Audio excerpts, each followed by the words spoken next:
First love, last love, a Pittsburgh connection, and the beautiful restaurant on Mount Washington.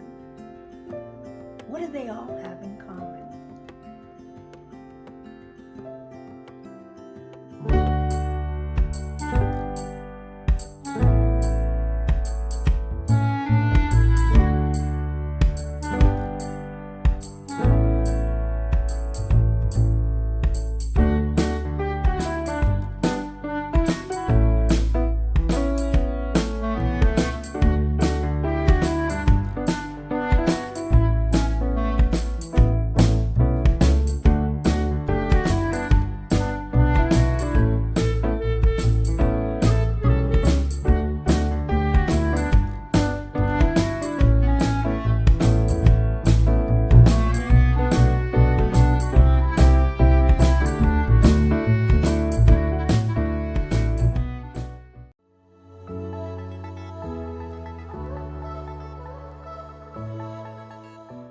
Hello, my name is Anne, and this is Postcards from My Golden Years.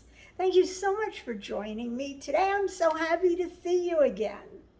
And if this is your first time, consider subscribing below. It's free, and that way you won't miss any of my future videos. And we have so much planned for the future.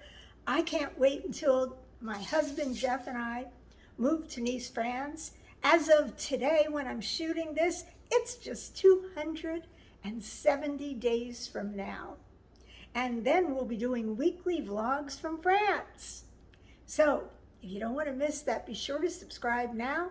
You can watch our videos from the US in between now and then, and you'll get very acquainted with us. So thanks for coming today. Let me get started. Today, my video is a little bit of romance and, well, I guess it's a lot of romance when I think about it. It's a love story. It's something old movies are made of. Let me tell you. So, once upon a time, back when I was about 19 years old, I fell in love with a young man who had just come back from Vietnam. And I thought he was the most handsome man I had ever met. And he was about 9 years older than me. And I fell head over heels in love with him, and he in love with me.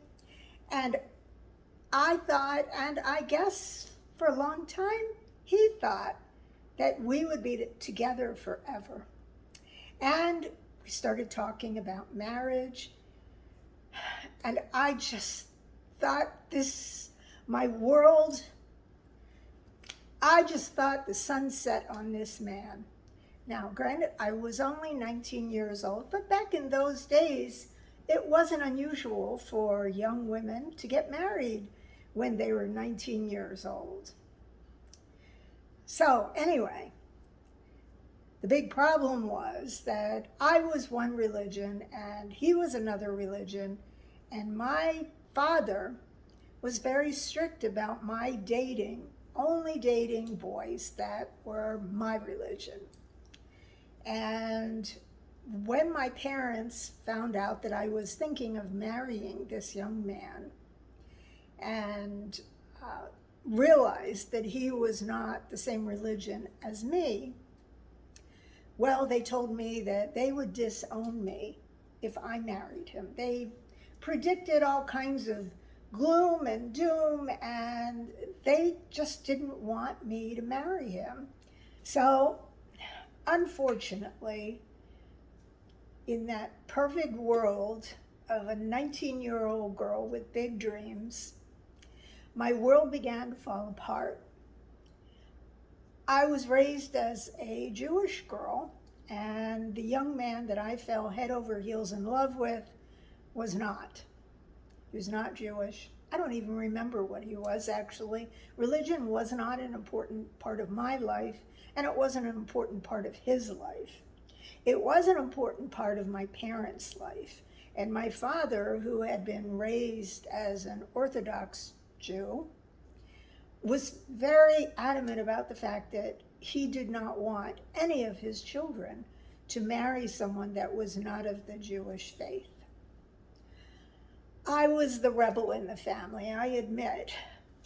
I didn't like to follow rules, and if I wanted something badly enough, my father had always taught me, if you want it bad enough, you have to fight for it. You go after it. You stand up for what you believe in and don't give up. And if you don't get what you want, you didn't want it badly enough.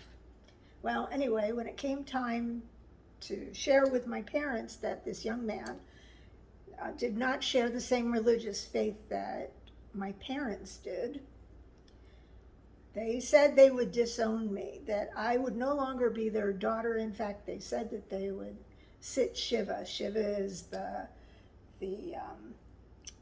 way that Jewish people mourn their immediate family.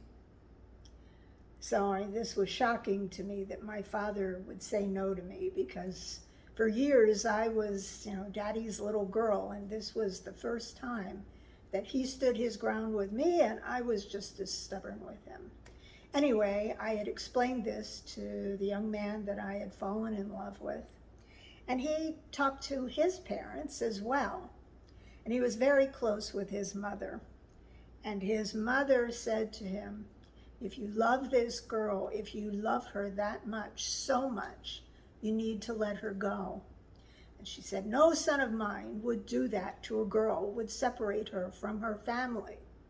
And if you marry her, and she will hold that against you for the rest of your lives together. And you just wouldn't be my son. I would disown you if you did that, if you married someone and pulled her away from her family. And so he came to me and he said to me, my mother told me that if I love you that much, I need to let you go. And he said, I love you so much. I love you more than life itself, but I need to let you go. I can't do that to you. I can't pull you away from your family. He broke my heart. I was devastated. I was so upset by this. I locked myself in my bedroom for months. I ended up going for therapy to try to get over this young man, and it literally took me years. I carried a torch for him for years. Occasionally, I would hear from him. We saw each other once or twice. He came out to where I lived once I had moved out of my parents' home. And he was just so afraid that this terrible thing would happen if he married me, that he finally said to me, we need to turn the page and we need to just go on and accept that this isn't our time. And it was the worst time of my life. Anyway, as I said, I carried a torch for him for years, and I compared every man that I met after him to him. He was the one that I wanted. He was, I guess you could say, he was my first love who got away. So while we were seeing each other, I should back up and say he lived in Pittsburgh, Pennsylvania, and I lived outside of Philadelphia. And he would come and visit us. He would literally drive 5 hours after work on a Friday night, and he would come and stay with me at our home, at my family's home. And my parents grew to like him before they even knew what religion he was. This was the frustrating thing for me. I didn't tell them his religion at the beginning, and obviously I was wrong. I wanted them to get to know him for the kind of person he was, who he was as an individual, and they absolutely adored him. But that was, in the end, it was irrelevant. So when I would go out to see him in Pittsburgh, we would talk about how someday he would take me to this wonderful restaurant up on Mount Washington, and the restaurant was called Lamont. And it was supposed to be the most elegant, beautiful restaurant with $1 million views, and he would take me there for a very special occasion. Unfortunately, broke my heart There's no other way to say it. He broke my heart and ended the relationship before I ever got to go to Lamont. So, let's fast forward. I married 2 other people after that. I had 2, what I considered at the time, wonderful long marriages. My first one was over 25 years, and my second marriage was 12 and a half years. And it took me a long time. It took me until I was around 60 years old to finally meet the last love of my life, who is my current husband, Jeff. The interesting thing is, Jeff is also originally from Pittsburgh. Jeff also was born in Pittsburgh, so he was a Pittsburgh guy. And I had told him years ago when we first met, and I found out that he was born in Pittsburgh, I had told him that I had this, the very first love of my life, promised me he would take me to Lamont, and he never took me to Lamont because we broke up before he could do that. And so Jeff, my current love, hopefully the last love of my life, Jeff promised to take me to Lamont if we ever went to Pittsburgh. That was something he made a promise to do. So recently, we had to go out to Pittsburgh because Jeff's family reunion was being held outside of Pittsburgh. And since we're moving to France next year, he wanted to go to this family reunion thinking or realizing that it's probably the last time we will ever go to Pittsburgh, his last family reunion here in the United States anyway, because our intention is to move to France and stay there, not come back for pretty much anything. So we went to Pittsburgh recently, and Jeff kept his promise to take me to Lamont. And that's where my video begins. So, let me show you Lamont. Come with me. So, one of the nice ways to get up to Mount Washington, where Lamont is located, is to take the Duquesne Incline. You up and down Mount Washington. And when you get to the top, you're not even a block away from the restaurant.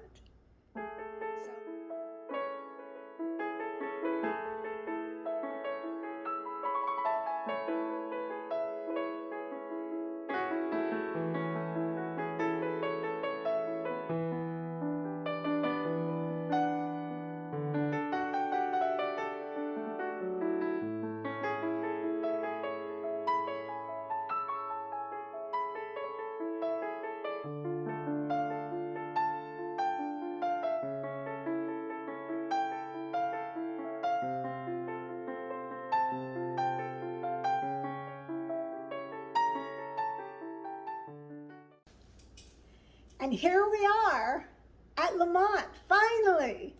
I've waited literally a lifetime. At the time of filming, I'm 69 years old. My first love promised me he would take me there 50 years ago. So it took me all of 50 years to finally get here. But here I am at Lamont, finally.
So, unfortunately, I caught my Prosecco glass with the menu, and it spilled all over our table.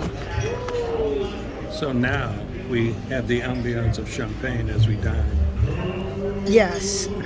It took quite a while for me to get anyone's attention to come over here and just acknowledge that we have a soaking wet table. When they did come, Jeff told him to just leave it there and get me another glass of Prosecco. So tonight, for dining excellence, we're going to be having the Chateaubriand for two with the finishing station at our table. How romantic. Très romantique. Starting to set up the table for preparation of our Chateaubriand. 50 years and 1 hour later. These are your two sauces. Okay.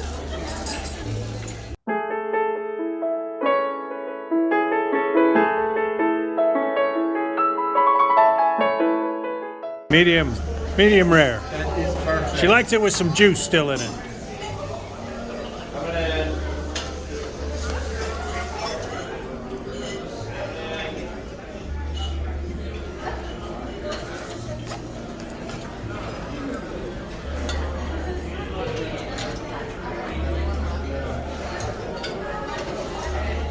All right. For Madame.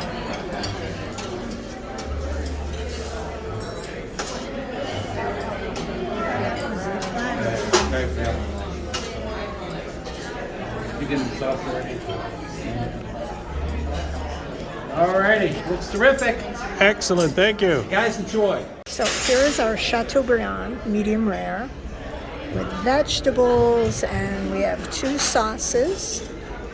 This was a Bordelais and a Béarnaise sauce. And there's Jeff's. Jeff, are you going to be able to eat all that meat?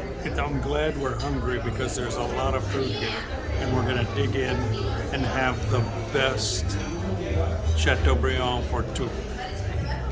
It's 24 ounces of meat there. Yes. Well, Anne, how is Lamont? It's certainly a beautiful restaurant. Yes. And as you look over your plate, what do you see outside here tonight? A lot of bridges. Downtown, the land of bridges. Yes, you do. Well, bon appetit.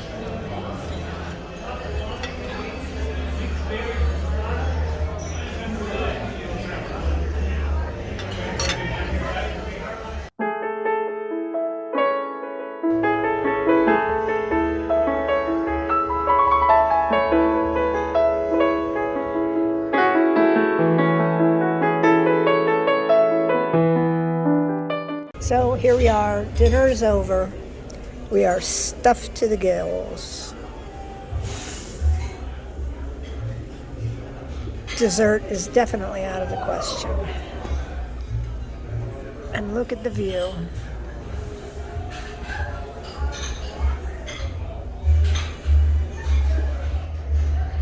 If you look closely, you can see barges in the water. Here it goes.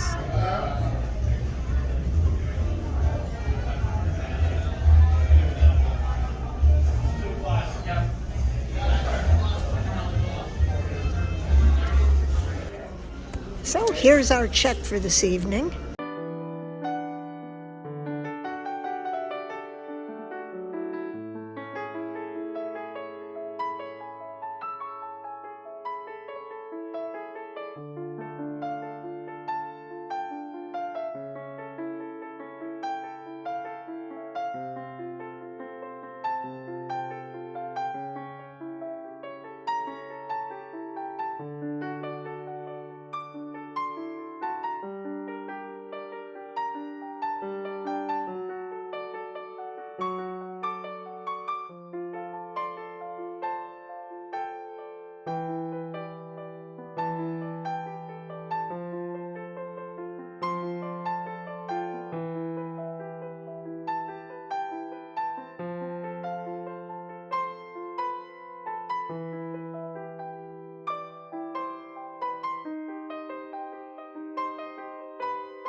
It's sort of a bittersweet love story with a happy ending, isn't it? But you showed me how to believe. Still gets me. When I look back, I can see. Thank you so much for watching my video today. I was so happy to see you, and I hope you'll come back and see me again next time. If you're not a subscriber, please be sure. You can help my channel grow. Subscribe. Just click the little subscribe icon below the video. There's a little bell. Click that little bell, and that will give you the ability to have notifications every time I upload a new video so that you don't miss any. And please be sure to give me a thumbs up. It improves the algorithms, and YouTube will show my video to lots more people just like you. So thanks again for watching, and I will see you again next time. Bye for now. When I look back, I can see you're hiding, waiting for a moment to step in. And I'll never understand how you saw it